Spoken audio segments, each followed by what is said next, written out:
From deep in the heart of Central Texas, it's the Best of the Outdoors podcast, brought to you by Texas Fish and Game Magazine, the voice of the Texas outdoor nation. I'm your humble host, Dustin Warncke, author, outdoor writer, videographer, speaker, blogger, podcaster, back again with another episode. Man, am I fired up to bring you this content as I am every week we do this show.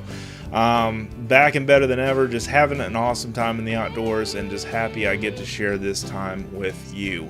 Today I've got an awesome guest on the show as I try to bring you every 2 weeks, and that is Jayson Sacco from the Outdoor Adventures with Jayson podcast. His name is spelled Jayson instead of Jason. I helped Jayson get his podcast started a couple of years ago, and he's just been rocking it, man. He's had great guests, great shows. He does a great job editing and everything that I've taught him to do over the years. And just really recommend that you check out his show. I'm going to put his info in the show notes, and we're going to talk about hunting and fishing, outdoor lifestyle, anti-hunters, and conservation, and all kinds of big deals like that are kind of the big issues that face hunting and fishing in today's world. And this is more of a worldly show when we talk about hunting Africa, hunting New Zealand, hunting places in Mongolia and places like that. It's just a really, really fun show. I kind of get to live vicariously through listening to Jayson's show on a regular basis of all of the different guests that he has on that talk about turkey hunting or big game hunting or small game or fishing or anything like that. I mean, there's just a lot of different great content that's on his show. So here's my interview with Mr. Jayson Sacco from the Outdoor Adventures with Jayson podcast. Joining me on the phone, Mr. Jayson Sacco from the Outdoor Adventures with Jayson podcast. How you doing today, man? Great, Dustin. I really appreciate you having me on the show. It's a pleasure to speak with you. I got to be on your show. I guess it's been a little bit over a year ago now, and I wanted to have you on our podcast and just talk about some general outdoor issues and stuff that faces hunters and fishermen and people that enjoy the outdoors. Tell us a little bit about your podcast and how people can find it, and also how you got started in this industry. Sure. Well, again, I really appreciate you having me on. It's a pleasure, and since your podcast reaches out and touches everybody here in my adopted state of Texas, man, I just absolutely love talking about this. Yes. I grew up hunting and fishing. I went one of my first hunting adventures. I was 4 or 5 years old, and I got taken to a duck blind. Mm-hmm. Now, what they were thinking taking a 5-year-old to a duck blind, I don't know, but they did. And who was this? Was this your dad, or was this? That was my dad and one of his good friends who ended up moving to Wyoming and became a hunting guide out there. Cool. So it started up, and I grew up on Lake Huron, and well, not literally on, but near Lake Huron. Sure. So we always had a boat, walleye fished, anything we could do to get out there and fish on the lakes, both the Great Lakes, Lake Huron, Lake Erie, Lake Michigan, as well as any of the inland lakes and the rivers that are all through Michigan. So Sure. There's fantastic fishing. Fishing is near and dear to my heart. Whitetail hunting, rabbit hunting, that was back before kids were so pampered like they are now. And my brother and I were the dogs. We would jump on the brush piles to shoo the rabbits out. That's great. So it was a good time. If my dad was going hunting, we were going. Right. So I grew up watching Marlon Perkins. Yep. Remember Mutual of Omaha? Yes. And in Michigan, we had. Now, granted, he wasn't making the TV shows by the time I was old enough to watch TV, but we caught reruns of stuff from Fred Bear, Morton F. These guys were great in the outdoor industry, and several times going up north, we would stop right at the Fred Bear store right there in Gaylord, where they made bear archery bows. Sure. So I wasn't into archery, but it was always cool to stop there. Of course, I never saw Fred Bear, but it was cool. Sure. And then I moved to Arizona and I stopped hunting. Mm-hmm. And little did I realize how great the elk hunting was in that state. Sure. And so I spent 10 years, never bought a license, never bought anything, never even considered it. Mm-hmm. Moved here to Texas, and oh man, was my eyes opened. This state was a mecca for hunters. Right. I did a little bit of fishing. We took a couple of charter boats out of the Port A area and had a great time doing that. And one of the things I wish I was doing more of was fishing. I wish it was a little bit closer. Sure, because we both you live in South Texas and I live in Central Texas. You're kind of South Central Texas, I guess. You're not down in the valley, but you're in the San Antonio area. And you're getting ready to move back to Michigan, right? I am getting ready to move back to Michigan in a couple days. So that's one of the things I wish I had done more of in Texas was the fishing. But the hunting here is, oh my goodness, there is so many cool things. And I got, I had my little kids, and I told each one of them when they turned 5, I would take them hunting. Mm-hmm. So I took my daughter when she turned 5 to I bought a doe hunt for Susan G. Komen breast cancer fundraiser. Sure. Took my daughter up to a place outside of San Angelo. Okay, cool. It was a 16,000 acre ranch, and he said, shoot a couple does. And we drove around and he showed me the ranch. Great place. And I absolutely was like hooked. We shot a couple does. My daughter had a great time. And she was 4, I think, at the time. And as we're standing there, finished up, I got the 2 does in the back of my truck. Here comes at the point, he was like an 11-pointer. Mm-hmm. Huge buck. Mm-hmm. He comes walking up, and we're standing at the camp house. And the rule is no shooting within like a mile of the camp house. Sure, for safety's sake, right? Well, that because they had some pet deer. Okay, that too. And they had a couple of them that just wouldn't leave around the house. They didn't want them shot. Sure. So this big buck comes in, and he's hurt. You can see him bleeding. And he says, "Oh man, he got his butt whooped by somebody." Mm-hmm. And he goes, "Do you have a kid's license with you? Your daughter can shoot him." I'm sitting there going, I don't want my daughter to shoot that. That's too big of a deer for her. She'll be spoiled. Yeah, she'll be spoiled for life. Yeah. And so she didn't have a license. We didn't have ability to get one. So he ended up going to get another young kid to shoot, which I thought was really cool. Sure. And he had plenty of hogs on the ranch, and he would shoot the hogs and take them to people that were not doing financially well so that they would have protein, and stuff to eat. Sure. And so just a really cool guy. So anyway, got into that and was watching a lot of hunting shows and happened to see a hunting show that said, "Hey, if you're out there and you like to hunt, call us." Mm-hmm. And that was called North American Safari, I think, with a guy named Anthony Blaine. Okay, cool. And I called, we talked. I never got any hunts film to put on there, but I did do some work, helped them land some sponsorships, things like that. And sure. So it was an interesting turn, and that's about the same time that I think I bought your book on how to get started in hunting, through the television industry. TV side, yeah, right. And read that, and in there, I think I think I reached out to you and we talked a little bit, and I started hunting at DB Hunting Ranch. Right. Had a blast. They had a guide there named Jake at the time, Jake Davis. Yes. And still friends with Jake. He's a good guy. Yeah, Jake's a great guy, and he guided. And for the listeners, I'm handicapped. Right. I wanted to bring that up too. I walk with a cane now, but I can tell you there's several times Jake and I hunted DB Hunting Ranch when I was on crutches. Right. And we made mistakes. I use a 30-06, and I wanted a Catalina goat. Right. We got in there. Here comes this Catalina goat. And Jake's like, "Oh my gosh, he came right out." He goes, "I drove around this place for 3 days and didn't see him." And here he comes. I picked my 30-06 up, aim at him, perfect shoulder shot. Yep. Smoke clears, and he's looking at me. And I'm like, what the heck? I'm like, that was a 30-06. That was a 180 grain round. Right. That's a heck of a bullet. So he's like, shoot him again. I shoot him again, but this time I shoot right behind the shoulder. He takes off running. I'm like, what the heck? Mm-hmm. I take the 2 bullets out, and I look, and I'm like, oh my goodness.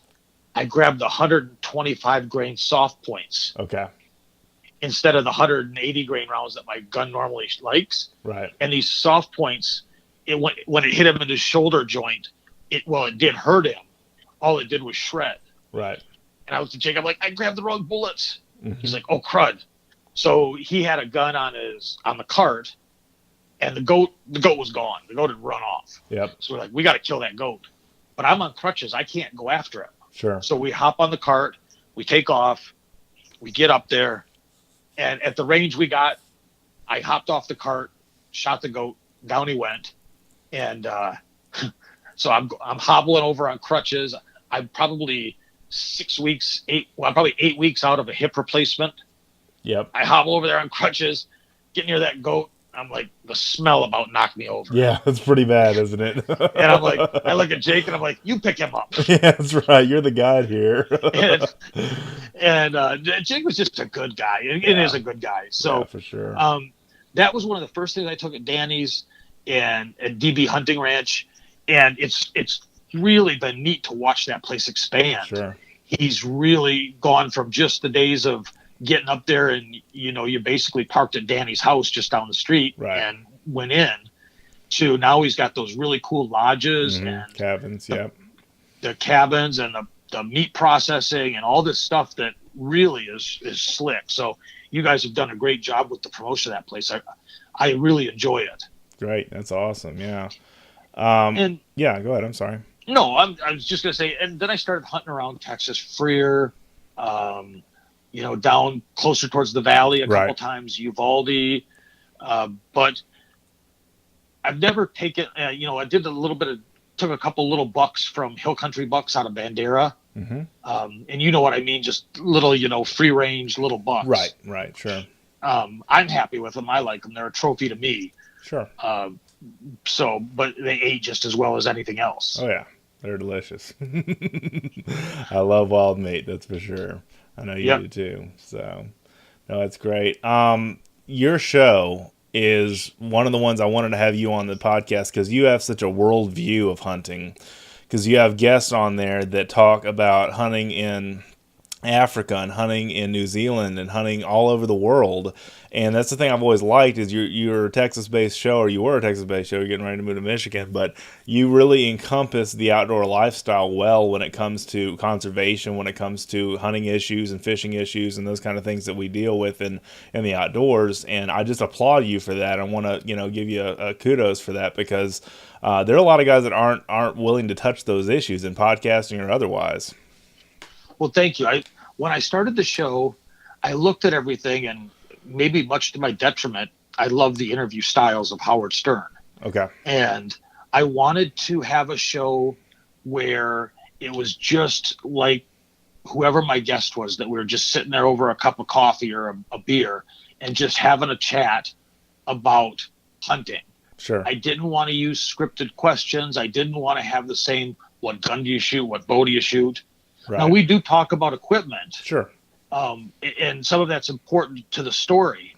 But I really wanted to capture the story of hunting. Yes. And it's been really cool. I've talked to guys that have hunted every country that ends in a stand.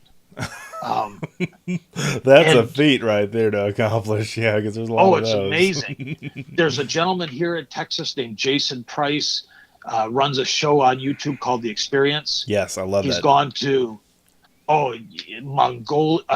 I'm sorry, I think he's going to Mongolia. Right. He just did a great show from Tajikistan. Mm-hmm. I think that's how you say it. New Zealand. You name it. Alaska, Canada.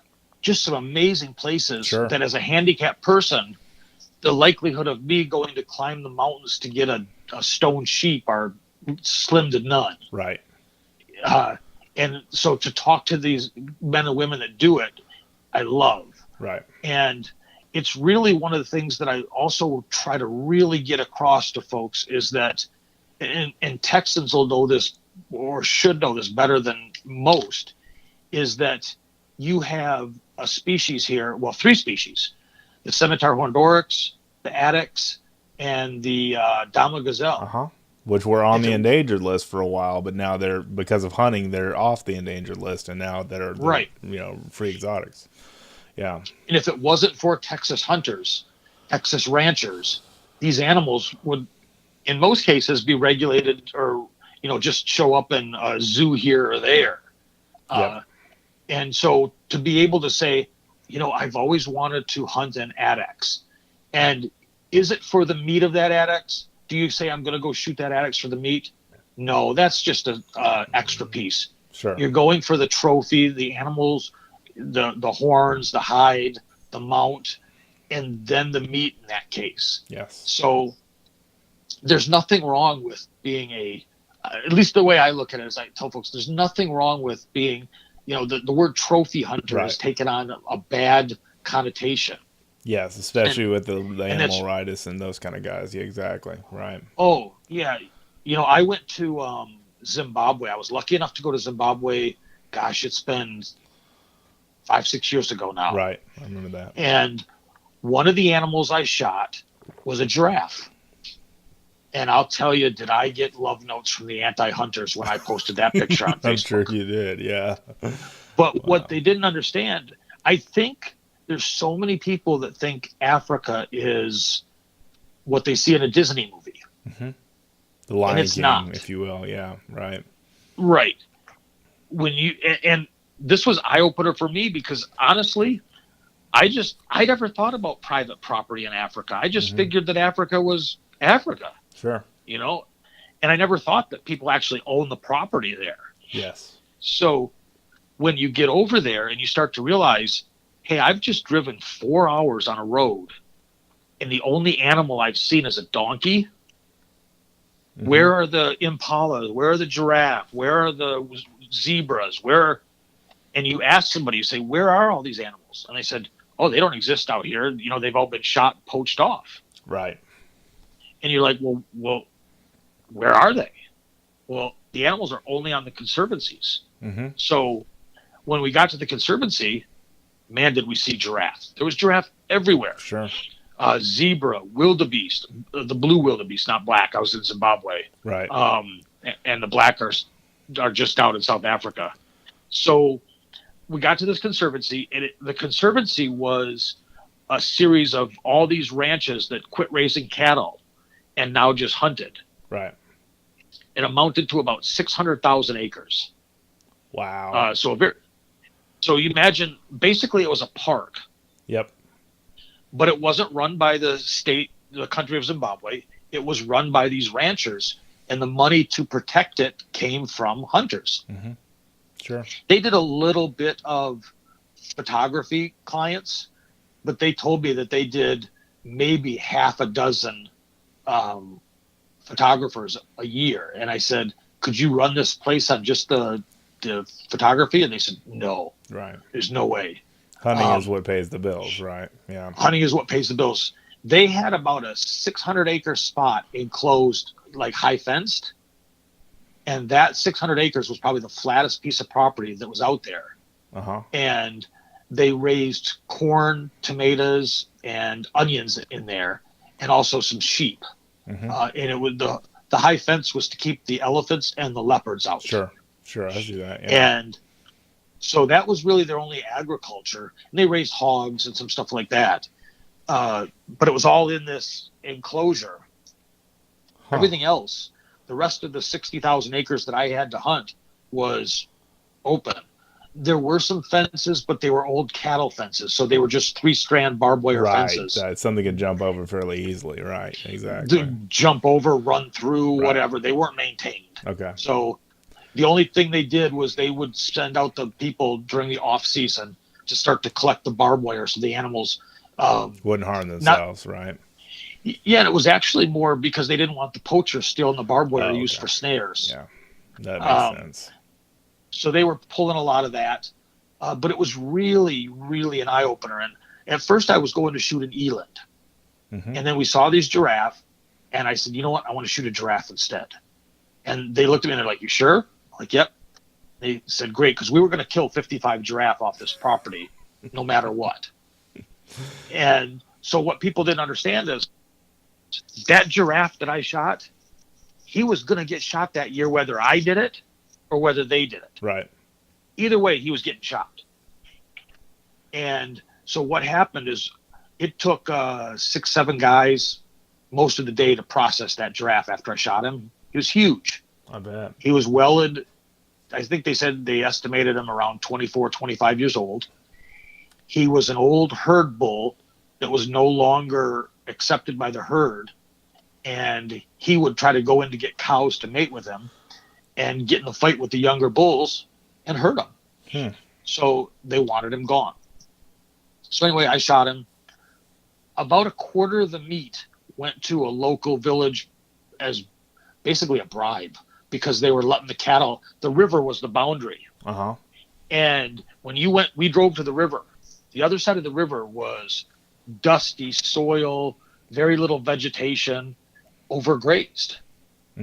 So what they were doing is they were driving their cattle into the river and then up the other side into the place where there was grass, where they no longer had cattle, which was the hunting preserve. Because I joked a couple times, we came up on some bulls, and I'm like, kudu, stop, I'm going to shoot it. And they're like, no, that's a cow, don't shoot that.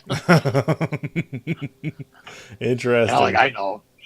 So I was just messing, because it was such a good time, and everybody spoke English. So I try to tell people, don't be afraid to go to Zimbabwe, South Africa, Tanzania, Namibia, Mozambique, Botswana. They're all safe to go travel to. Yeah, they're friendly places for the most part, and especially in the hunters. And the one thing that I wanted to bring up that you always talk about on your show, and there's a few themes that go through your show, but the one thing I've talked about on this show because of your show, and when I talked to other hunters like Tim Jackson, who went to Africa not long ago, we talked about it on our podcast together. Without hunters, there's no value on those animals. Correct. And I think that needs to be driven home, because that's what is, it's kind of a microcosm of that has happened in Texas. We have all the Dama Gazelles and the Attics and the Oryx and Gemsbok and so on and so forth because of hunting, and because there's a demand for those animals, and there's a value on them because they're to be hunted. So that's the thing, that it's a good argument I have with some people that are non-hunters or just anti-hunters, that, we have this rich landscape of wild game because of hunting, and hunting is what's made that possible. So I applaud you for bringing that up on your show on a regular basis, because I think that needs to be said. It's that old adage of, if it pays, it stays. Yeah, that's a good one. I haven't heard that one in a while. That's good. And the thing is, it's not like humans, where we pair up with one wife and we have our kids, we raise our family. You can have one herd bull for an eland, for an impala, for whatever. You have one male, and he can easily take care of 10, 20, 50, 100 females.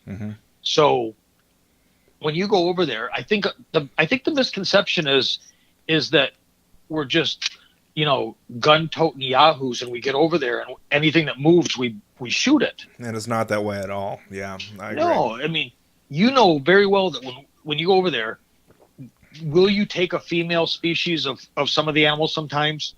Yes. But there's usually a reason for that. Right.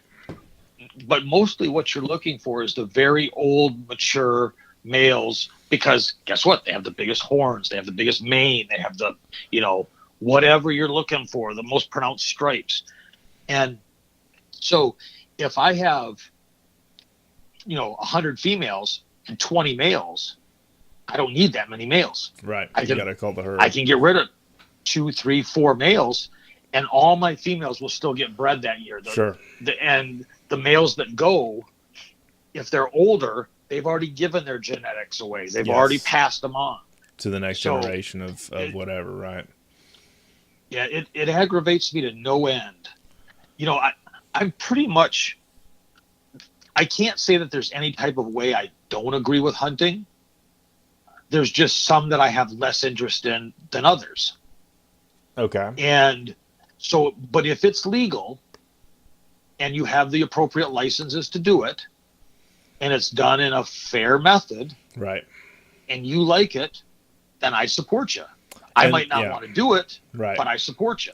And that's the one thing I've always liked about your message on your podcast. And I was going to bring this up anyway. You naturally brought it up, and I think it's great. But it's that whole mindset of hunters don't attack other hunters for hunting. If it's legal, if you have the means to do it, if you have the ability to do it, then take care of each other and support each other and not bash each other because you didn't agree with them killing that giraffe or that elephant or whatever the case may be. Right. I think that's a good point. And I think a lot of it comes out as maybe it's jealousy. I don't know. You know, I can't afford to go shoot an elephant. Would I? If I could, you betcha. I'd be hobbling up there with my cane. I'd be the first one in line with an elephant gun. But I can't afford to. Right. But I can't afford to, and I understand that, and I accept it. And you know what I've really come to love to do is the poor man's hunt, which is I've come to love hog hunting. Mm-hmm. And guys will say, well, I'm going to Colorado to get a mule deer, and I'm going here to get this, and I'm going here to get this. I'm like, great. I'm going up the street to shoot pigs. Yep. And I'm just as happy whacking on. Yep. I absolutely love it. Mm-hmm. And so, now, don't get me wrong. Mule deer hunting I'd love to do. I'd love to go get an elk. I'd love to try all these different options. But I can be just as happy shooting pigs. Right. And so, you know, I guess what I look at is I see these postings online. They come up on my Facebook page. They come up on yours. They come just in general is hunters attacking hunters. Yes. And it absolutely, it's such a hypocritical thing. Yeah. If you're willing to go out there and shoot a deer, then, and you bought your hunting license, hurrah. If it's got a spike or a 10-point or a 20-point, yep, congratulations. I'm going to shake your hand, pat you on the back, and say, great job. Right. Because I'm not going to criticize you that you bought the license. It was your right to shoot whatever deer that was legally able to be harvested. Right. Who am I to tell you that you should have shot a bigger deer? You know. No, you're right. And yeah, I agree. So if I want to shoot sandhill cranes, man, I'm going to shoot sandhill cranes. If I want to shoot doves, I'm going to shoot doves. Mm-hmm. As long as I've bought my license, I buy the shells, I buy the gun, everything pays a tax back to the wildlife restoration. So it just aggravates me. The other one is I only shoot what I eat, or I only eat what I, you know, I only hunt what I can eat. I'm like, come on. We talked about that before we hit the record button, yeah. And I'm more of a meat hunter than anything, but my office, which I know you've never been to, one of these days we'll get together, but I've got, you know, Texas doll, I've got a Catalina goat, red stag, a couple of whitetail, a couple of rams, you know, that kind of stuff. I love all of it, you know. I love to eat more than just about anything, but I absolutely love the trophy end of it too, because, and not so as much as I used to, because I buy and sell exotics, you know, now for a couple of businesses, but you know, I hate to see hunters cannibalize on themselves, is my point. Yep. And you make a great point that, you know, not just that, but also we need to support each other and get on each other's bandwagons and help each other more than we are hurting each other, because we're ruining the sport for the future of the generations, you know? Right. Generally, and I don't have the site to source this, where I can't remember where I saw it or even heard it. But I heard that hunting numbers, the numbers of hunters are going down. Right. I've heard the same thing. We're losing our kids to video games. We're losing our kids to YouTube. We're losing them to interesting things. Right. Or things that they find more interesting, I should say. And it's a shame. Yeah. My kids have all gone hunting. They don't really care for it. Mm-hmm. So I'm not going to push them. Right. But I do ask them, hey, do you want to go? Do you want to go? Nah. So, okay. And you have 2 girls, is that right? 2 girls and a boy. 2 girls and a boy. Okay, cool. And the boy is showing a little bit of an interest in archery. He's had some ear damage when he was younger, so he doesn't like the boom of a gun. Right. But he's showing some interest in archery, so I may not have completely lost him yet. Right. But you're right. There are a lot of different competing goals for people's time, especially kids' time these days. I heard one day in one of the Christian men's retreats I just came back from a couple of weeks ago, one of the guys said, you know, the biggest competition with social media is sleep. You know, isn't that ridiculous? True. But social media is so geared now that you since you push notifications and everything, and you're constantly on there because they want to serve you ads and they want to sell. And I mean, we're the most marketed to culture in the world history ever. And I don't really agree with that, but at the same time, I mean, we got to preserve our sport for the future, and that's a big thing I talk about on the show all the time, as you know. And I vacillate both ways on this. I do agree with the early youth seasons that take place in various places. Mm-hmm. I always look at it, though, as a kid, I can remember the years of sitting in the woods in Michigan, November 15th, opening day. Sometimes there's snow, sometimes there's rain, sometimes it's nice. Right. And you come home with nothing. Mm-hmm. But there's always that chance you might, so you keep going out. Right. Now I see these young little kids posing with their 12 points, their 14-point bucks, and I'm like, does that do them justice? Does that teach them adversity? Does that teach them to keep trying to let them take a buck that big when they're young? Right. Again, good point. I also just said at the point, who am I to tell you what you can and can't shoot? So I know that's a little hypocritical. I'm talking out of both sides of my mouth there, but I really look at it as not that I don't want that young child to take that deer, but I want them to learn that there's not always that big buck waiting at the other end, that they might sit out there and get nothing. Right.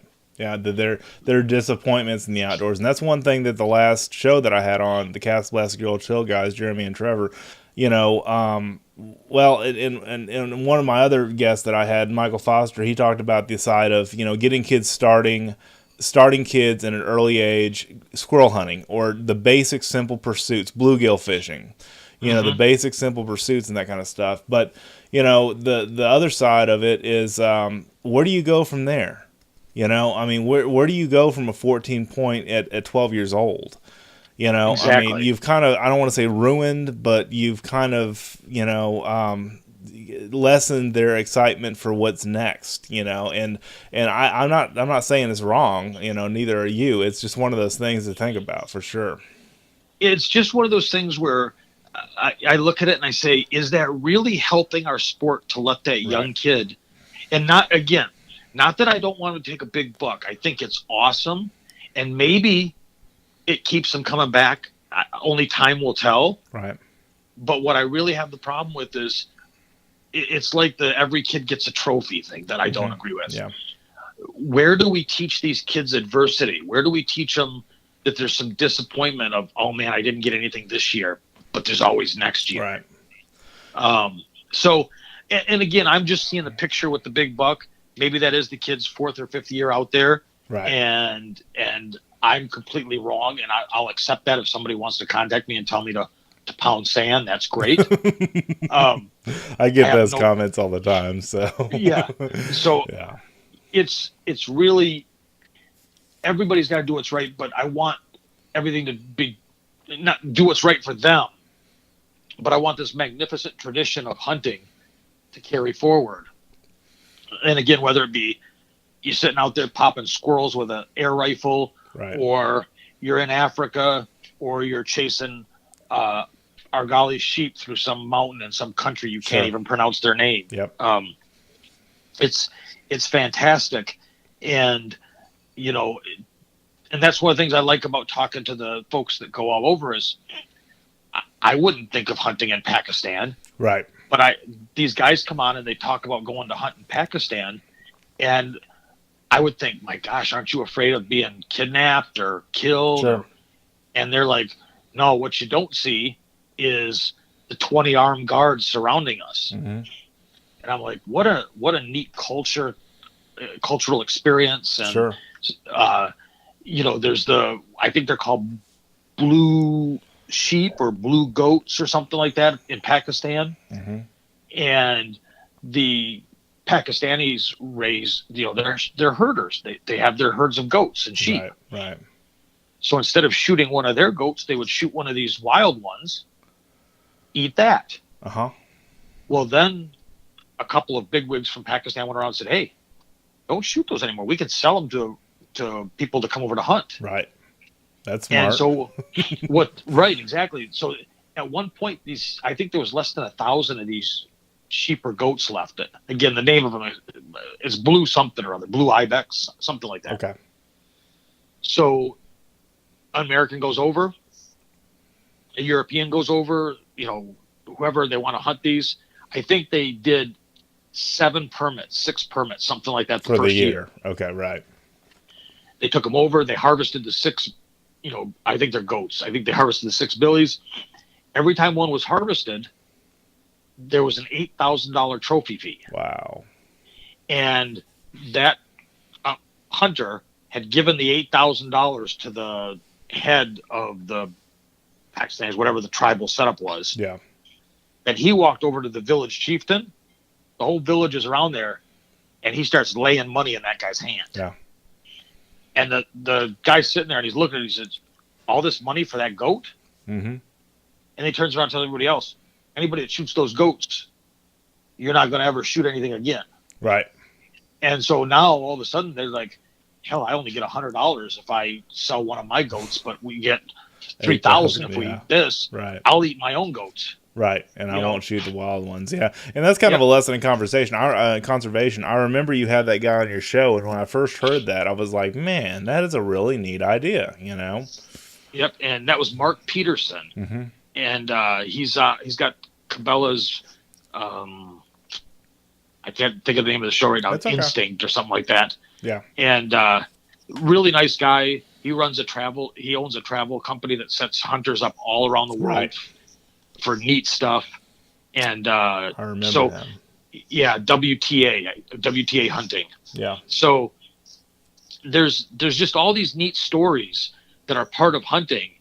And one thing that anti-hunters throw around, and I remember this term from a biology class in college, or not term, but this saying, is the professor was part of Ducks Unlimited. Uh-huh. And somebody was talking anti-hunting in the class. And he goes, find me a definition for conservation. Yes. Because and conservation is basically the wise use of a resource. Yes. And he goes, you're not a conservationist like you keep spouting off. You're a preservationist. Yeah. And I love your show for that, because that's one of the things that I drive home to people too, that you're either one or the other, really. You're not both. Right. You can't, if you're telling people not to shoot an animal, then you're a preservationist. Mm-hmm. A conservationist believes in the wise use, and if that population can only accept 2 males being taken out of it to be a viable population, right, then we'll take 1 or 2 males if there's a market for them. Right. But if there's no market, there's no anti-poaching patrols. There's no, let's do this in the United States. Where do all the state game and fish departments get their yearly operating budget from? Yeah, that's a good point. It's from conservation efforts, right? It's from hunter's licenses. From hunter license that fund conservation efforts is what I was trying to say. Yep. Yeah, no, exactly. So if there's no hunting, there's no, in Michigan it's the Department of Natural Resources, the DNR. In Texas, Texas Parks and Wildlife Department. Right. If there's no hunting licenses, there's none of these departments. Right, and there's none of that protection of our wildlife and our fish and that kind of stuff. I mean, that's the one thing a lot of people don't realize. I brought this up on the show before, but I had one guy on the Texas Hog Hunters Association website or Facebook group, and this is a few months ago, but he basically said, well, for hogs, if it's my own land, do I really need to have a hunting license? And I'm like, of course you do. Not just because of the law, but because of what it supports. I mean, all of that money just about goes to fund conservation efforts from Texas Parks and Wildlife in our case, or whatever. I mean, quite a bit of that money, the duck stamp. I have not hunted ducks the last 2 years, but I bought the duck stamp because it supports conservation. And the whole idea is put the money where your mouth is, like you say a lot. Right. And I haven't picked up a rifle at all this year. Okay. I've been too busy with the podcast and trying to learn how to bow hunt with a vertical bow. But I still bought my hunting license. Yeah, sure. Because A, I might being the key word, and B, that's a little bit of a donation to the state to keep the Texas Parks and Wildlife Department funded and going. Yeah, absolutely. So, which is important all over the world, I think. Anything that you give money into hunting, and I'm not talking about paying $4,000 to go kill an axis, because that's going to go into a rancher's pocket. But I mean, it's just when it comes to native species, especially, but also exotics, you can also put that too. When it comes to protecting that species, that's totally important, I think. Yeah, I mean, you've got so many pressures, and I'm going to pick on a state for a moment here, Go and that's for it. California. All right. California has a rich hunting heritage there that a lot of people don't realize, but it's vastly overwhelmed by the number of anti-hunters. And as they come out, they tend to want to bring their political persuasions to other states. Right. And they don't want to assimilate in that state. They want to change it to what they just left. Sure. And if you look, my prior state, I lived in Arizona. They're having a heck of a battle right now because the folks don't want, there's a huge push to outlaw hunting of any wild cats. Right. Well, the hunters, and you know what they're using as their model as the perfect situation? What? California. Yeah, of course. We don't shoot mountain lions in California, so why should we shoot them in Arizona?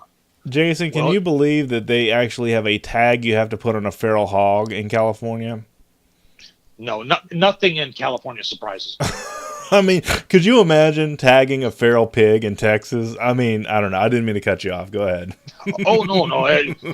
There's nothing that comes out of Texas out of California that surprises me. Yeah, I know. I was watching one of the Game and Fish, the shows they have on Discovery Channel, and they couldn't hunt hogs with dogs. They had to tag a pig, and I'm like, you gotta be kidding me, man! Nothing like that in Texas. No, but the issue we face is that there's Californians moving here in droves. Right, in droves, yeah. That's what affected Arizona. That's what affected Oregon. That's what affected Washington. And, it affected, in a lot of ways, Colorado. Right. And so, we certainly want to open arm and welcome the folks in as they come here and they bring jobs and good companies. Yes. When I moved here to Texas, I didn't sit here and say, well, I want to make Texas like Michigan. Right. No, I came here to Texas and I became a Texan. Right. You assimilated, like you were saying earlier. Yeah. Right. Right. Because Texas has a culture, and it was for me to respect it and become part of it and appreciate what built this great state. A fiercely independent culture we have here in Texas, Jason. Right. And you've learned that. Well, I've learned it, but also look at Austin. Look what's going on there. Yeah, that's true. That's nearby where I live. Right. Austin's always been more hippie-ish or not as conservative as the rest of the state. But as that's gotten worse, I'd hate to see it affect things that are Texas. Right. I hate to see it. Enjoy. Right. Right. There's certain freedoms we take here. There's certain things that landowners understand, do, and want. And I would hate to see any of those challenged and taken away because somebody doesn't like or somebody finds it offensive. Right. Or, there's a television show where they're up by the Waxahachie, Mexia area. Mm-hmm. And the guy on that show always talks about, I'm going to shoot that pig in the face. Mm-hmm. And I love it. But you know as well as I do that animal rights activists will find that offensive. Oh, sure. Yeah. So, I find no problem with it. And I think most people in Texas that have to deal with hogs find no problem with it. Right. All it takes is the wrong person to get in there. Yep. And you've got a legal nightmare that Texas Parks and Wildlife doesn't need to pay to fight. Yep. That money's better used towards other things. Right. So, anyway, I know I've been on a soapbox.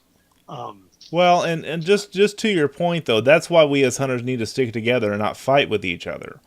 Right. I mean, that all goes back to the thing we started out with, Jason, is the thing that's important. And what I love about your podcast is that you live vicariously through the moment, through the hunter, and it's opened my eyes to a different level of understanding of world hunting, of why you go to Pakistan to hunt, species there, why you go to Africa. You've opened my eyes tremendously, and I think most people that listen to your show would say the same thing, because but it's those kind of things that we need to unite together with and not fight about. That's just my point. Well, I started my podcast based upon the help that you gave. Right. Bought all this equipment and then called you and had no idea how to hook any of it up. Right. And I remember that. It was your help that got me started. And I can honestly sit here remembering recording my first episode going, how is anybody going to find me? Right. Yeah. Why would anybody listen? Mm-hmm. And while I did take a little 3-month sabbatical here in the fall, I'm pushing on 50,000 downloads Right. with the show. And to this day, it blows my mind when I look at an episode that's launched. I'm like, somebody from Mongolia downloaded it. Yeah. Somebody cool. from United Arab Emirates. And Mm-hmm. I'm like, how do they find this? Right. And so it's really cool, the power that Facebook has to help spread your message. And it was with your help that I was able to push through and finally figure out how to plug what into what to actually make get my message out there. So right. I can't tell you how much I appreciate that. And for anybody that's wanting to start a podcast, they're a blast. Contact Dustin for help. He's the guy that can set you up, whether it be a YouTube channel, podcast, all of it. I owe that all to you showing me the right ways to set this stuff up. Well, and I remember I built your website, or helped you build your website after you kind of got it started and said, this is not like what I'm used to dealing with. Come help me, and I'm always happy to jump in there and do that kind of stuff because I just love helping people, and that. So that's kind of where my heart is and all that stuff. Well, hiring you was the best money I ever spent. Thanks. And it's paid itself back time after time after time. And getting this message out there, getting this, again, do I think all of us hunters are ever going to get together and sing Kumbaya around a campfire? No. Right. But should we? Yes. Yeah. Whether you're hunting hogs with dogs, bears with dogs, chasing elk, chasing some crazy sheep or ibex through the mountains. Mm-hmm. I support you. If you've paid your money to do it and you have the wherewithal to do it, right, and you've got the licenses to do it, I'm your friend. I'll back you 100%. Right. And that's the thing I've liked about, the whole concept of what we both do in podcasting is about making the outdoors more accessible, whether it be living vicariously through one of your guests or the tips that I give on the show and the gear reviews and stuff that I try to do to make people, think, or just invite people to think, look, I can get out in the outdoors and do something cool, because of the message I heard on a podcast. And that's why I do this. I just love this stuff. Exactly. And I kind of looked at mine, as I said, just an interview show. And when you look at something like Marlin Perkins, I'm not going to go to Pakistan, as I said, because of my handicap. Sure. There's a lot of things I'm not going to do. But if I can bring that to you and that motivates you to just go out and go hog hunting. Yep. Take a kid out, take your wife out, yep. Take your uncle out, take somebody with you. Because I tell you what, as much fun as I have shooting a hog, I get far more enjoyment out of it when I take somebody out there that's never done it. Right. And they maybe said, well, I don't want to shoot a hog. Well, I'll just go to the store and buy pork. Right. Oh, come with me. And when they shoot that and they're excited and they realize they're taking 40, 50, 60 pounds of pork home, mm-hmm. and that they killed, yep. That they killed, they provided it for their family. And it's just an amazing experience to watch that transformation of them as they go, I did this. Right. This is from me. Right. This is, yeah. No, I really honor you and what we're both doing, because that's really making it, more accessible, more inspirational, motivational outdoor lifestyle, because it really is all boils down to a lifestyle choice of what we do in the outdoors. Because of course we could go buy our fish at the supermarket, or we could go buy pork or venison or whatever and have it shipped straight to our house, but it's about, like you've talked about a lot of times on your show, it's about that experience. Exactly. It's about that connection with nature, with God, with whatever you believe. It's about that experience. And that's one thing your guests have really driven home in my mind and really opened my eyes to see this world is so diverse and huge, and there's so many opportunities out there to enjoy the outdoors in whatever continent you go to and whatever, any of that. It's about the experience. So, yeah. Oh, yeah. I'm not a real religious person. I believe I'm spiritual. I keep a Bible on my iPhone. Right. And I've gone out to the blind, and sometimes I'll read a Bible verse, Sometimes I might read a zombie book. Sometimes I take a nap. I try not to nap because I snore so loud, nothing's going to come. And then I fell asleep in a blind one time. This is just funny. And as I fell asleep in a blind one time, and I must have been snoring pretty loud.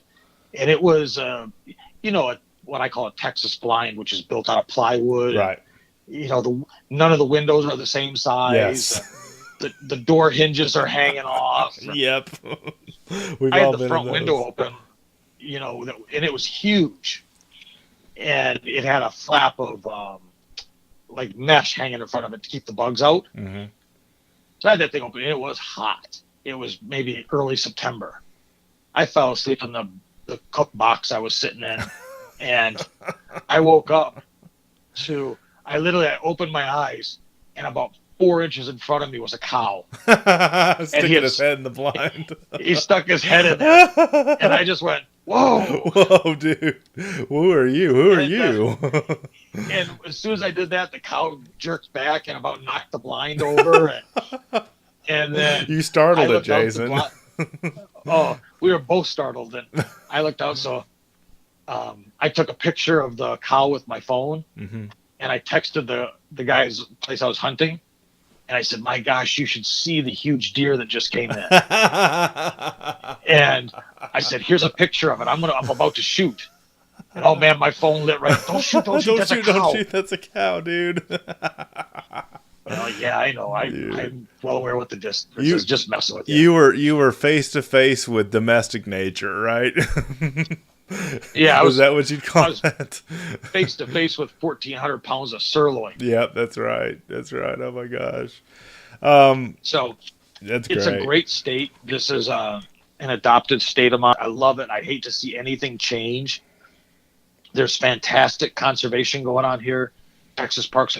If you have not entered the Texas Parks and Wildlife drawings to earn preference points towards some of the exotic animals, yep, they're great. You get out there and do it for $3. Mm-hmm. For $3, you can put in for a chance to win to shoot a sable. Right. That's a very expensive African animal to shoot too. Yeah. $3 and then I think $100 license fee when you get up there, $130. Mm-hmm. Same thing with mule deer. And so there's some great opportunities that if you're not putting in for those, first of all, thank you, because you're making the odds for me better. Right. But I really do encourage you to go out and put in for them. Right. Exactly. No, that's great. And so, yeah, it's just a great state. There's great opportunities. It's a great nation. There's so much public land to go hunting that's maintained by license fees, whether you're in or out of state. Right. Go out there and pick something that you really want. Mm-hmm. Whether it be a white-tailed mule deer, bighorn sheep, elk, yeah, whatever, right? Elk, whatever. Pick that. Decide the area you're going to go. Don't let anything hold you back. Mm-hmm. If you have any type of handicap whatsoever, feel free to reach out to me.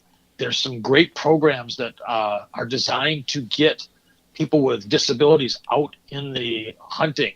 And I'll tell you, New Mexico, much to the detriment of non-handicap hunters, it's a mobility impaired hunt for elk. Wow. In the middle of the rut in two of the three best areas in the state to hunt elk, which is the Gila and the other forest over by Ruidoso. Mm-hmm. But right in the middle of the rut is a mobility impaired hunt. These elk are going stupid trying to breed, and you can shoot out of a truck if you're mobility impaired. Right. And I don't fault anybody for doing that. If that's the only way you can get out there to shoot, right, do it. Right. It's legal. Yeah, if it's legal and if it's workable. Tell folks, Jayson, because we need to close our show here pretty soon. How do people reach out to you? And I'll put your podcast link in on iTunes in the show notes and your website and that kind of stuff too. But tell people how to find you. Sure. The best way is you can head out to my website, which is www.oawjs, stands for Outdoor Adventures with Jayson Sacco.com. So oawjs.com. They can contact me through there or email me directly at Jayson, it's Jayson, d.sacco, Sacco, at gmail.com. And I'd be happy to answer, talk with you, listen. I love hunting stories. If you've got something you want to come on the podcast, talk about, let me know. That's great. And, but I can't tell you how much I appreciate everything you've done for me, Dustin. Yeah, sure. Again, without what you've done for me, I wouldn't be at the point where I'm at now and just having a good time and just enjoying who I talk to. Yeah. I'm trying to just talk to the every, some people got more money than others, but we're all still Americans just out there having a good time hunting. Right. And that's the thing that I've always honored about what you're doing is that you're making, your podcasts aren't so much interview, they're conversational and they're relational. They're not transactional. And I try to do the same thing on this show. In fact, you've actually inspired me to do more on my show, to even make it more casual and just like we're drinking coffee or drinking a cold one, and that's what I really honor about what you're up to. So that's great. Well, thank you. And again, it was a pleasure. Anything I can do to ever help you, you know where I'm at. Just reach out and I will. And to any of the listeners, keep going strong on the Texas Fish and Game stuff. It's a great outlet. I love waiting for my digital copy to come. And so everybody, it's been a great state, and I can't wait to move back once my kids are a little bit older. That's great. Thanks again for joining us. And there he goes, ladies and gentlemen, Mr. Jayson Sacco from the Outdoor Adventures with Jayson podcast. Love this guy. I've just got so much respect for what he is trying to do in the outdoors, and really recommend that you check out his show in addition to this one. And really think he's a great guy to listen to about having an awesome day in the outdoors. So please make sure you subscribe to our magazine if you've not done so already. It is digitally. There is a digital version of it. We have our own Texas Fish and Game app, and you can download it wherever you live in the world. You can download the magazine every month. It comes pushed automatically to your phone if you or mobile device, iPad, whatever that you have. And basically, if you're subscribed to the magazine, and the digital subscription is not very much, and you basically just get a new issue delivered straight to your mobile device or your phone. The print magazine comes out every month, 12 months a year, and that's a really cool way to digest the content as well. And you can even get both. You can get a combo subscription of the digital and the print magazine together. And check out fishgame.com to renew or subscribe. And fishgame.com is where you'll also find some reviews that I've written about some different products and gear reviews that I've done. I've got 2 Coast reviews that I've got out there right now, a Coast knife and a Coast flashlight. And I just posted those up last week for when you're going to be hearing this show. And if you've not done so already, please subscribe to our newsletters. We have the Tactical and Practical Tuesday newsletter. We have the Wildlife Wednesday newsletter, which is done by our editor-in-chief, Chester Moore. And then we also have the Thursday Texas State of the Outdoor Nation newsletter. Awesome content there. It's like getting a mini magazine 3 times a week. It's really cool. And I really think you'll get a lot of benefit out of learning stuff in the outdoors about wildlife and biology and hunting and fishing. The hook and bullet stuff we always cover is really good. So anyway, thank you so much again for watching, reading, and listening. Have an awesome day in the outdoors. We'll see you next time.